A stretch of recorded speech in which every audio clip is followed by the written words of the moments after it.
를 지나면서 정말 믿을 건 예수밖에 없음을 깨닫게 도와주옵시고, 주의 십자가와 주의 말씀을 붙잡고 하루하루 은혜 안에서 살아갈 수 있는 우리들 모두가 될 수 있도록 축복하여 주시옵소서. 세상에서 수고하고 힘들고 애쓰고 노력했던 우리 아름다운 교회 성도들이 귀한 주일을 맞아 하나님께 예배드리러 나왔습니다. 하나님, 말씀이 힘을 얻을 수 있도록 축복하여 주시옵시고, 하나님 정말 이 땅을 살아가면서 하나님의 말씀이 우리의 삶의 능력이 될 수 있도록 축복하여 주옵소서. 말씀을 전하고 듣습니다. 전하는 자와 듣는 자가 함께 은혜 받는 시간 될 수 있도록 축복해 주옵소서. 감사드립니다. 예수님의 귀하신 이름으로 기도드렸습니다. 옆 사람과 인사했으면 좋겠습니다. 하나님은 당신을 사랑하십니다. 네.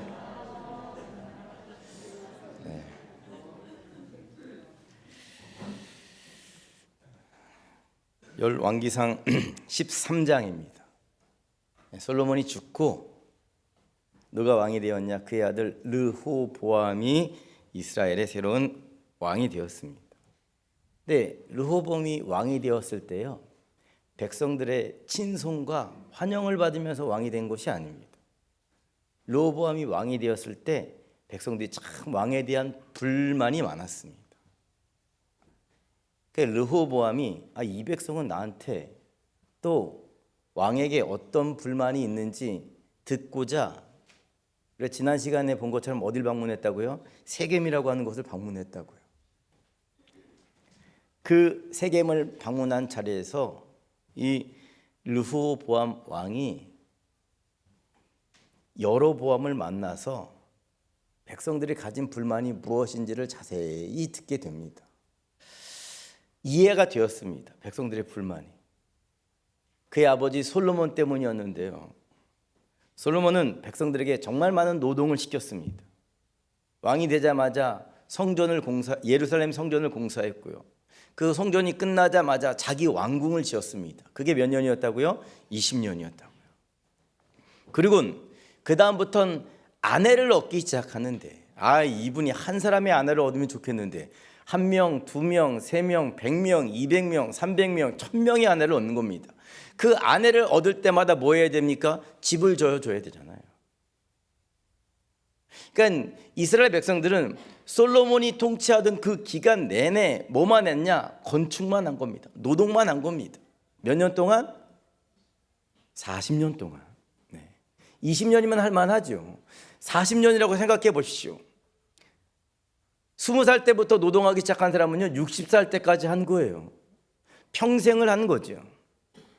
그래서 백성들이 르호보암이 세겜을 방문했을 때 요구했던 요구사항은 딱 하나, 뭡니까? 우리의 짐을 좀 가볍게 해 주십시오. 이제 노동해서 자유롭고 싶습니다. 이제 농사 지으며 살고 싶습니다. 이제 내가 내 일 하면서 살고 싶습니다. 이게 백성들의 요구사항이었습니다. 르호보암이 백성들의 불만의 소리를 듣고 알았잖아요. 그 자리에서 옳다 그르다 이야기하지 않고 3일 있다 다시 와라. 그때 내가 답을 주겠다. 처신을 굉장히 잘했습니다. 3일 있다 오게 한 것은 정말 잘한 일이죠. 그리고는 신하들을 불러서 회의를 소집했는데요, 두 그룹으로 나눠서 회의를 소집합니다. 첫 번째는 솔로몬과 함께 했던 나이든 신하들과 함께 회의를 했고요, 두 번째는 자신과 함께 자라왔던 어린 신하들과 함께 회의를 했습니다. 근데 문제는 이 나이든 신하들과 어린 신하들의 생각이 똑같으면 괜찮았을 텐데 너무 달랐습니다. 나이든 신하들은 왕의 자리를 내려놓고 종이 되어 백성들을 섬기면 백성들도 왕을 따르고 존경할 겁니다. 섬기는 자가 되십시오. 섬기는 자. 좋은 임금이란 위에서 군림하고 통치하는 자가 아니라 뭐라고요? 섬기는 자. 네. 하지만 나이 어린 신하들의 생각은 달랐습니다.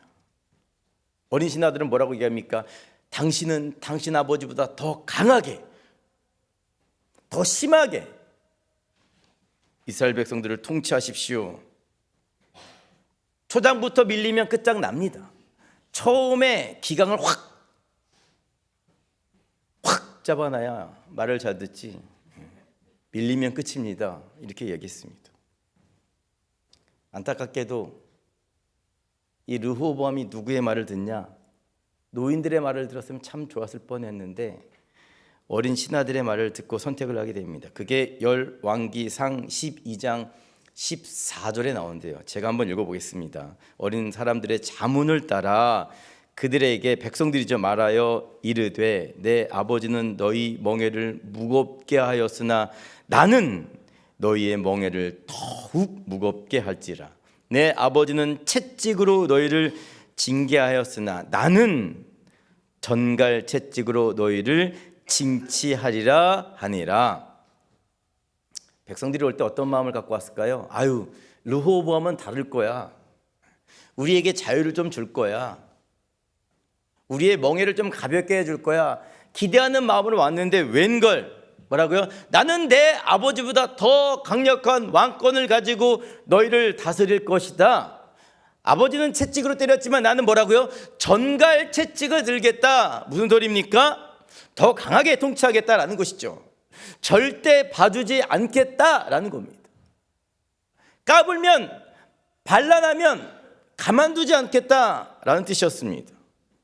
이 말을 듣고요, 백성들이 어떤 결정을 하냐? 다윗의 가문과 헤어지기를 결정하는데요. 그게 열왕기상 12장 16절에 나옵니다. 12장 16절 제가 읽어보겠습니다. 온 이스라엘이 자기들의 말을 왕이 듣지 아니함을 보고 왕에게 대답하여 이르되 우리가 다윗과 무슨 관계가 있느냐? 이새의 아들에게서 받을 유산이 없도다. 이스라엘아 너희의 장막으로 돌아가라. 다윗이여 이제 너는 내 집이나 돌아보라 하고 이스라엘이 그 장막으로 돌아가니라. 백성들이 뭐라고 이야기합니까? 다윗이 우리와 무슨 상관이 있느냐? 우리는 다윗의 가문과 아무런 상관이 없다라는 뜻은요, 헤어지자라는 뜻입니다.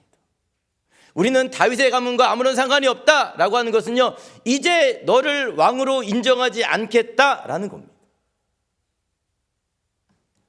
이 왕의 잘못된 선택 때문에 하나였던 나라가 둘로 쪼개지게 되지요. 안타까운 것은 왜 르호보암이 이런 선택을 했느냐라는 겁니다. 왜 이런 선택을 했다고요? 하나님의 말씀을 모르니까, 하나님이 기뻐하신 것을 모르니까, 하나님의 뜻을 알지 못하니까,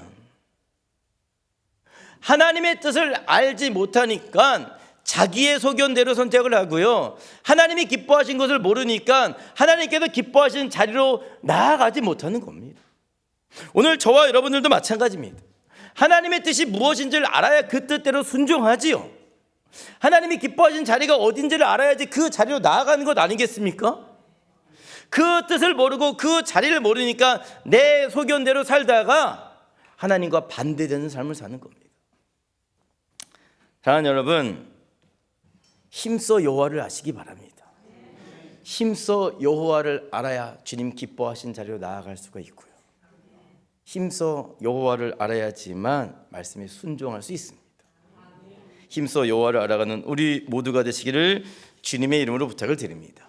근데 이 르호보암은 여호와를 알지 못했습니다. 그래서 어떻게 합니까? 최고의 선택을 하지 못하고 최악의 선택을 하게 되죠. 솔로몬 이후에 하나였던 나라가 둘이 되었습니다. 그리고 오늘 말씀이 열왕기상 13장 여로보암이 북이스라엘을 세웠다라는 겁니다. 여로보암이 이제 다윗의 가문과 헤어지고요, 남과 북으로 나눠서 북이스라엘의 왕이 되었는데, 왕이 되어 보니까요, 문제가 하나 있었는데 어떤 문제가 있었냐? 이스라엘의 전통의 문제가 있었습니다. 어떤 문제가 있었냐? 열왕기상 12장 25절부터 27절에 나옵니다.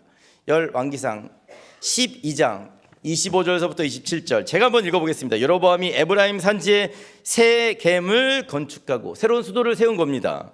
거기 살며 또 거기서 나아가서 분우엘을 건축하고 그의 마음에 스스로 이르기를 나라가 이제 다윗의 집으로 돌아가리로다. 만일 이 백성이 예루살렘에 있는 여호와의 성전에 제사를 드리고자 하여 올라가면 이 백성의 마음이 유다 왕된 그들의 주 르호보암에게로 돌아가서 나를 죽이고 유다의 왕 르호보암에게로 돌아가리로다 하고. 아멘. 무슨 소린가 하면요, 이스라엘 백성들은 1년에 3번 명절이 있잖아요. 그 명절 때마다 전통이 있는데 우리는 명절 때마다 어딜 갑니까? 고향을 찾아가죠. 근데 이스라엘 백성들은 명절 때마다 어딜 찾아가냐? 예루살렘 성전을 찾아가는 겁니다. 근데 1년에 명절이 한 번 있으면 좋겠는데, 아니면 3년마다 명절이 한 번 있으면 좋겠는데 1년에 몇 번 있다고요? 3번 있는 겁니다. 그 명절이 돌아올 때마다 북이스라엘 백성들이 그 정해져 있는 장막을 해치고 어딜 간다고요? 예루살렘 성전을 찾아가는 겁니다. 근데 예루살렘 성전은 어디에 세워져 있냐? 남쪽 유다에 있었습니다. 생각해 보십시오. 내가 왕이 된 지 얼마나 되지 않았는데, 제가 이 아름다운 교회 부임한 지 얼마나 되지 않았는데, 여러분들이 홍 목사님을 잊지 못하고 박재기 목사님을 잊지 못한다 해서 매주는 그것도 힘드니까 1년에 서너 번씩 간다고 생각해 보십시오. 저는 괜찮습니다. 예수만 잘 믿으면 되니까. 근데 이 북이스라엘 왕이 얼마나 불안했겠냐고요. 자긴 배신하고 나라를 세웠는데 배신자의 눈에는 배신자만 보인다고요. 이 백성들이 나로부터 돌아설까 불안했습니다. 이 백성들이 나를 배신할까 봐 두려웠습니다. 고민하다가 내린 결정이 뭔지 아십니까? 가지 못하게 막으면 되지 뭐. 그리고 북쪽의 단이라고 하는 지역에, 남쪽의 벳엘이라고 하는 지역에 금송아지를 세워놓았습니다. 여로보암이 길을 하나 만들었는데요, 그 길이 백성들을 하나님께로 인도했던 길이 아니라 자기의 백성들을 누구에게로 인도했냐? 우상에게로 인도했다라는 것이죠.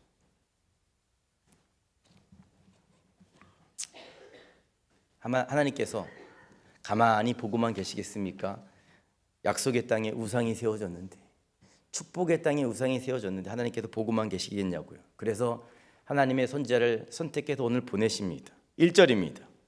함께 읽어보겠습니다. 시작. 보라, 그때 하나님의 사람이 여호와의 말씀으로 말미암아 유다에서부터 베델에 이르니 마침 여로보암이 제단 곁에 서서 분향하는지라. 이 하나님의 사람이 여로보암을 찾아갔더니요, 뭐하고 있었습니까? 우상한테 예배를 드리고 있었습니다. 근데 1절에서 은혜가 되는 게 뭐냐? 은혜가 되는 것은 하나님의 사랑이죠. 왜 하나님의 사랑이 느껴진지 아십니까? 하나님이 우상 앞에 절하고 있는 여로보암에게 회개할 기회를 주셨기 때문입니다. 하나님의 사람을 보내시잖아요.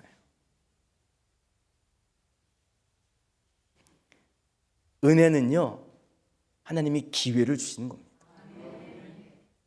은혜는 정직하게 깨끗하게 순결하게 사는 것이 아니라 하나님께서 돌아올 기회를 주시는 거라고요.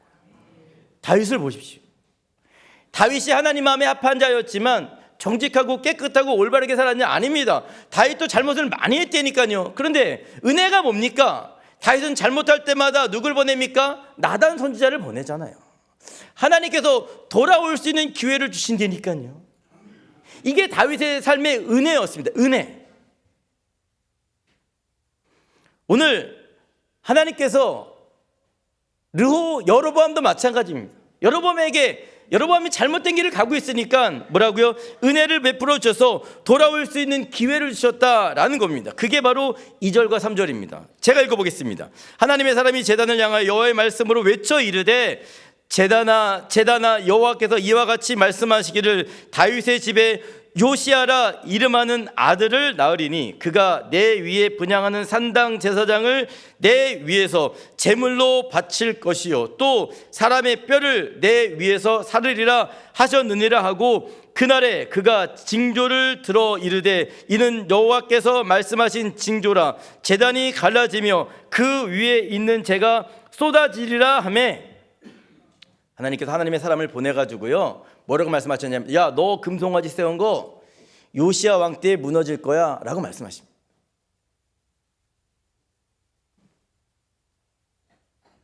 근데 문제는 다윗의 집에 태어날 요시야라는 임금은요, 이 여로보암이 죽고 200~300년 후에 태어난 사람입니다.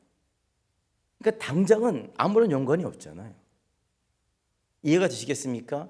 200~300년 후에 어떤 일이 일어날 줄 알겠냐고요. 모르잖아요. 그럼에도 불구하고 하나님의 사람이 이야기하는 내용의 핵심은 뭡니까? 너 세운 산당 무너질 거야. 이 뜻은 너 잘못 가고 있어. 너 잘못된 신을 섬기고 있어. 하나님께로 돌아와 라는 뜻이겠죠. 그런데 하나님의 사람이 전한 그 이야기가 사실임을 보여줘야 되잖아요. 제가 수요일날 말씀드렸잖아요. 지난 수요일날 빌립 집사가 하나님의 말씀을 전했을 때에 성령님께서 빌립이 전한 복음이 사실임을 보여주셨다니까요. 이게 성령의 역사 아니겠습니까? 하나님은 하나님의 사람이 말씀을 하면, 말씀을 전하면 그게 사실임을 하나님의 사람을 통해서든지 자연환경을 통해서든지 사람을 통해서든지 어떻게든 보여주신다라는 것이죠. 오늘 본문도 마찬가지입니다. 하나님의 사람이 와서 하나님의 말씀을 전할 때 하나님께서 침묵하지 아니하시고요, 그 증거를 보여주십니다. 그랬더니 재가 쏟아져 하늘로부터 내리게 됩니다. 증거를 보여주신 것이죠. 5절에 보니까 하나님의 사람이 여호와의 말씀으로 보인 징조대로 제단이 갈라지며 재가 제단에서 쏟아진지라. 선지자가 말한 대로 증거가 보여졌습니다. 이렇게까지 하나님께서 보여주셨으면 깨달아야 되는데, 문제는 여로보암이 보고도 깨닫지 못했다라는 것이죠. 어리석은 사람들의 특징, 어리석은 사람들은 진리를 말해줘도 듣지를 못합니다. 예수가 진리라고 하면 듣지를 못해요.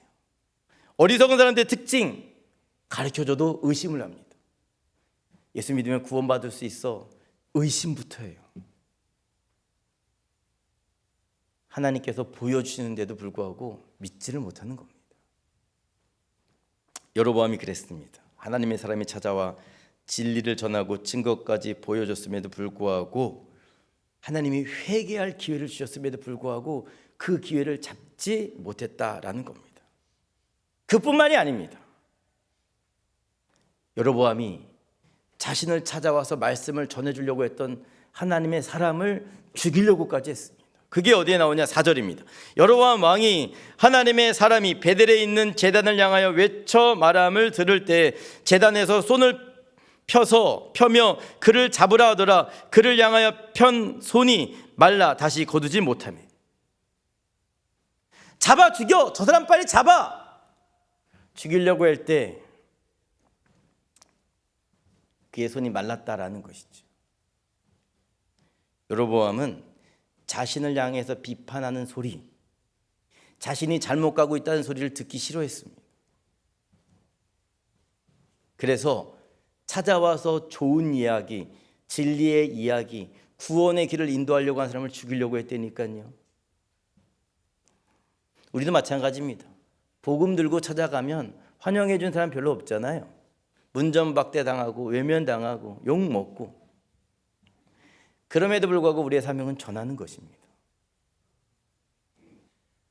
하나님의 사람이 가서 열심히 하나님의 말씀을 전했는데 오히려 죽으려고 했습니다. 그랬더니 하나님께서 여로보암의 손을 마르게 하십니다. 하나님께서 믿지 못하는 여로보암에게 징계를 내리신 거죠. 6절입니다. 왕이 하나님의 사람에게 말하여 이르되 청하건대 너는 나를 위하여 내 하나님 여호와께 은혜를 구하여 내 손이 다시 성하게 기도하라. 하나님의 사람이 여호와께 은혜를 구하니 왕의 손이 다시 성하도록 전과 같이 되니라. 위기가 찾아오니까 누구에게 부탁합니까?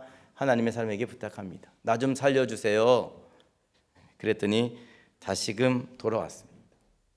비로소 여로보암 왕이 비로소 저 사람이 진짜 하나님이 보내신 사람인 줄 알고 대접하려고 합니다. 7절입니다. 왕이 하나님의 사람에게 이르되 나와 함께 집에 가서 쉬라. 내가 내게 예물을 주리라. 초대해서 잘 대접할 생각이었습니다. 그런데 선지자가 거절하죠. 8절, 9절, 10절에 보면 하나님의 사람이 왕께 대답하되 왕께서 왕의 집 절반을 내게 준다 할지라도 나는 왕과 함께 돌아가지도 아니하고 이곳에서는 떡도 먹지 아니하고 물도 마시지 아니하리니 이는 곧 여호와의 말씀이 내게 명령하여 이르시기를 떡도 먹지 말며 물도 마시지 말고 왔던 길로 되돌아가지 말라 하셨음이니이다 하고 이에 다른 길로 가고 자기가 베델에 오던 길로 되돌아가지도 아니하니라. 아멘. 하나님의 사람은 떡도 거절했고 물도 거절했습니다. 이유는 하나님께서 떡도 먹지 말라 물도 마시지 말라 명령하셨기 때문입니다. 저도 하나님이라 사람이라 생각하는데 이제 물도 마시지 말아야 되나요?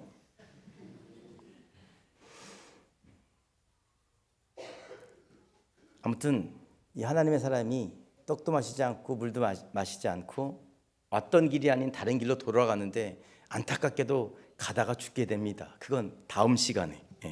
오늘 말씀에 보면 하나님의 사람의 특징이 나오는데 이것만 이야기하려고 이렇게 길게 설명합니다. 하나님의 사람의 특징이 뭐냐? 순종이죠, 순종. 가라 하시니 갔습니다. 멈춰라 멈췄습니다. 먹지 말라 먹지 않았습니다. 이 하나님의 사람의 특징이 뭡니까? 순종한다는 것이죠. 하나님의 명령에 순종하는 것이 하나님의 사람이다라는 겁니다. 또한 하나님의 사람은 어떤 대가를 바라지 않았다라는 것이죠. 하나님 받지 마, 받지 않았습니다. 무엇인가를 기대하는 마음, 무엇인가를 바라는 마음으로 하나님의 일을 하지 않았다라는 것이죠. 오늘 우리가 주님의 일을 할 때도 이렇게 순수한 마음으로 주의 일을 감당하는 저와 여러분 모두가 되었으면 좋겠습니다. 그리고 마지막으로 오늘 성경을 읽으면서 가장 이해가 안 된 부분이 있었죠. 다 여러분들은 이해가 되셨을지 모르겠지만 저만 이해가 안 된 부분이 있었습니다. 지금 여로보암이 어디에다 금송아지를 세워놓았습니까? 베델에 세워놓고 있습니다. 북이스라엘에다가 약속의 땅에다가 열심히 금송아지를 세워놓았습니다. 그런데 하나님께서 하나님의 사람을 어디서 보내십니까? 오늘 1절 좀 보여주실까요? 1절 함께 읽어보겠습니다. 시작. 보라 그때 하나님의 사람이 여호와의 말씀으로 말미암아 유다에서부터 베델에 이르니 마침 여로보암이 제단 곁에 서서 분향하는지라. 문제가 뭡니까? 하나님의 사람이 어디서부터 왔습니까? 유다에서부터 왔습니다. 유다는 어디에 있습니까? 남쪽에 있습니다. 베델은 북쪽에 있습니다. 여로보암은 북이스라엘의 임금이었습니다. 근데 하나님께서 하나님의 사람을 보냈는데 어디서 보내셨냐? 남쪽에서 보내셨다라는 겁니다. 왜 남쪽에서 보내셨을까요? 북쪽에도 선지자가 있는데 북쪽에는 쓸만한 선지자, 순종하는 선지자, 믿음의 사람이 없었기 때문에 하나님께서 고르다가 없어서 어디서 부르셨다고요? 남쪽에서 보내셨다라는 것이죠.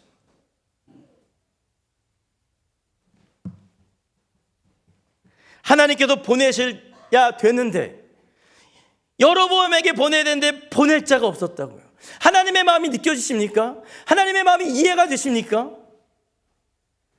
우리 교회는 보낼 만한 자가 있었으면 좋겠습니다. 우리 교회는 하나님께서 인정하시는 자가 있었으면 좋겠습니다. 하나님께서 찾으시는 자가 있었으면 좋겠습니다. 하나님의 일을 감당할 수 있는 자가 되었으면 좋겠습니다. 하나님이 북이스라엘 땅에 수많은 선지자가 있었음에도 불구하고 여로보암에게 보낼 선지자가 없어서 남쪽에서 보내셨다는 것을 보고 너무 마음이 아팠습니다. 기도하면서 말씀을 준비하면서 아름다운 교회는 찾으실 자가 있을까? 보내실 만한 자가 있을까? 하나님께 순종할 만한 자가 있을까? 죽음을 각오하고 담대하게 전할 자가 있을까? 하나님은 지금도 찾고 계십니다. 하나님께 순종함으로 인정받는 자, 말씀을 사모함으로 인정받는 저와 여러분 모두가 되시기를 주님의 이름으로 부탁을 드립니다. 기도하겠습니다. 사랑의 주님 참으로 감사를 드립니다.